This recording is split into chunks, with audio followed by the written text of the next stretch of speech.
3 फरवरी 1954 सुबह करीब 8 बजे के आसपास का वक्त रहा होगा जब प्रयागराज में लगे कुंभ मेले में मौनी अमावस्या के लिए लाखों की भीड़ उमड़ पड़ी थी।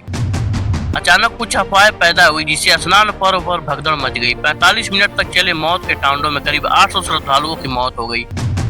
ऐसा माना जाता है कि उस कुंभ में देश के पहले प्रधानमंत्री जवाहरलाल नेहरू भी आए थे। इस बार के महाकुंभ में भगदड़ का यह हादसा रात करीब 1 बजे हुआ जब संगम पर मौनी अमावस्या के स्नान को लेकर एकाएक भीड़ बढ़ने लगी। लोग मुख्य संगम पर ही स्नान करने की जिद करने लगे। तभी बढ़ते भीड़ के दबाव के कारण संगम के रास्ते में लगी बैरिकेड 50 लाख श्रद्धालुओं ने हिस्सा लिया था। यह भारत का स्वतंत्रता के बाद पहला कुंभ मेला था। इस वजह से भी बड़ी संख्या में लोग उस वक्त के इलाहाबाद में पहुंचे थे। 1954 के कुंभ में तत्कालीन प्रधानमंत्री पंडित जवाहरलाल नेहरू भी शामिल हुए थे। अमावस्या के एक दिन पहले नेहरू आए थे और उन्होंने संगम में भी स्नान किया था, लेकिन उसी दिन वो तैयारियों से संतुष्ट होकर वापस लौट गए थे। हादसे के बाद नेहरू ने न्यायमूर्ति कमलाकांत वर्मा की अध्यक्षता में जांच कमेटी बनाई। हादसे के बाद नेहरू ने नेताओं और अति विशिष्ट लोगों को स्नान पर्व पर कुंभ न आने की अपील की थी। उस घटना के बाद से अरसे तक कुंभ में भगदड़ नहीं मची थी। शाही स्नान के दौरान पीएम के हेलीकॉप्टर के आने की अफवाह प्रयागराज में गंगा के किनारे बसे दारागंज निवासी पंडित राम नरेश उपाध्याय बताते हैं कि 1954 में मौनी अमावस्या के उस स्नान पर्व पर हुए हादसे को मैंने अपनी आंखों से देखा था। दरअसल हुआ यह था कि उस दिन अखाड़े के शाही स्नान के दौरान ये अफवाह फैल गई कि प्रधानमंत्री नेहरू का हेलीकॉप्टर मेला क्षेत्र में आ रहा है। इस अफवाह पर यकीन करके कुछ लोग उन्हें देखने के चक्कर में भागने लगे। इस अफरा तफरी में कुछ नागा साधु गुस्से में आकर चिमटों से हमला बोल दिया। ऐसे में और अफरा तफरी मच गई। लेकिन 1954 कुंभ मेले में मची भगदड़ की अहम वजह ये भी बताया जाता है कि 1954 के कुंभ मेले के अवसर का उपयोग राजनेताओं की ओर से भारत की स्वतंत्रता के बाद जनता से जुड़ने के लिए किया गया था। यह स्वतंत्रता के बाद पहला कुंभ मेला था। इस आयोजन के दौरान कई प्रमुख राजनेताओं ने शहर का दौरा किया था। भीड़ नियंत्रण उपायों की विफलताओं और बड़ी संख्या में राजनेताओं की उपस्थिति में इस भगदड़ को अंजाम देने का प्रमुख कारण रहा था। इसके अलावा भगदड़ की उस घटना में योगदान देने वाला एक प्रमुख कारण यह था कि गंगा नदी ने अपना मार्ग बदल दिया था। यह तटबंध और शहर के करीब आ गई थी, जिससे अस्थायी कुंभ टाउनशिप के लिए उपलब्ध स्थान कम हो गया और लोगों की आवाजाही प्रतिबंधित हो गई। इसके अलावा जिस चीज ने त्रासदी को जन्म दिया था वह थी भीड़ का बढ़ना। यह भीड़ हर बाधाओं को तोड़ते हुए कई अखाड़ों के साधु और नागाओं से जा टकराई। इसके बाद तो ऐसी भगदड़ मची कि जिसे जिस ओर मौका लगा भागने लगा। लोग कुचलने लगे और हर तरफ लाशें बिछ गई। भारत के इतिहास में सबसे खराब भगदड़ हादसे के बाद गठित न्यायिक जांच आयोग का नेतृत्व न्यायमूर्ति कमलाकांत वर्मा ने किया था और इसकी सिफारिशें आने वाले दशकों में भविष्य के आयोजनों के बेहतर प्रबंध का आधार बनी। यह त्रासदी मेला योजनाकारों और जिला प्रशासकों के लिए एक गंभीर चेतावनी के रूप में मानी जाती है। इससे पहले 1840 और 1906 के कुंभों के दौरान भी भगदड़ मची, जिसमें जान माल का काफी नुकसान हुआ था। कुंभ में सबसे पहली भगदड़ 1954 में मची थी। प्रयागराज के कुंभ मेले में 3 फरवरी 1954 को मौनी अमावस्या के दिन भगदड़ मची थी। इस हादसे में 800 लोगों की मौत हुई थी। वही 1992 में उज्जैन के सिंहस्थ कुंभ मेले के दौरान मची भगदड़ में 50 से अधिक श्रद्धालुओं की मौत हो गई थी। महाराष्ट्र के नासिक में 2003 के कुंभ मेले के दौरान 27 अगस्त को भगदड़ मच गई थी। इस भगदड़ में 39 लोगों की मौत हो गई थी। उत्तराखंड के हरिद्वार में 2010 में कुंभ मेले के दौरान 14 अप्रैल को भगदड़ मच गई थी। इसमें 7 लोगों की मौत हो गई थी। इसी तरह प्रयागराज में 2013 में भी कुंभ मेले का आयोजन हुआ था। यह घटना मौनी अमावस्या पर 10 फरवरी को अमृत स्नान के दौरान घटी थी। प्रयागराज रेलवे स्टेशन पर मची भगदड़ में 36 लोगों की मौत हो गई थी। दोस्तों, यह मौत का सिलसिला हर कुंभ मेले में होती आ रही है। इस पे काबू पाने के लिए वो हर एक तकनीक लगाई जाती है, मगर अंत में किसी न किसी श्रद्धालुओं की मौत हो ही जाती है। वही अगर इस बार यानी कि 2025 की महाकुंभ मेले की बात करें तो इसमें 30 से ज्यादा लोगों की मौत हो गई और 90 से ज्यादा लोग घायल हो गए। कई लोग ऐसे भी है जो अपने परिवार के साथ आए हुए थे, लेकिन आज वो एक दूसरे से बिछड़ गए हैं। दोस्तों, यह मौत का सिलसिला रुकने का नाम नहीं ले रहा है और मैं सरकार से अपील करना चाहता हूं कि श्रद्धालुओं को कड़ी से कड़ी सुरक्षा दी जाए। दोस्तों, आपका इस बारे में क्या राय है? कमेंट करके हमें जरूर बताइएगा और ऐसे इन्फॉर्मेटिव वीडियो देखने के लिए चैनल को सब्सक्राइब कर लीजिए। मिलते हैं एक और स्पेशल वीडियो के साथ, तब तक के लिए जय हिंद।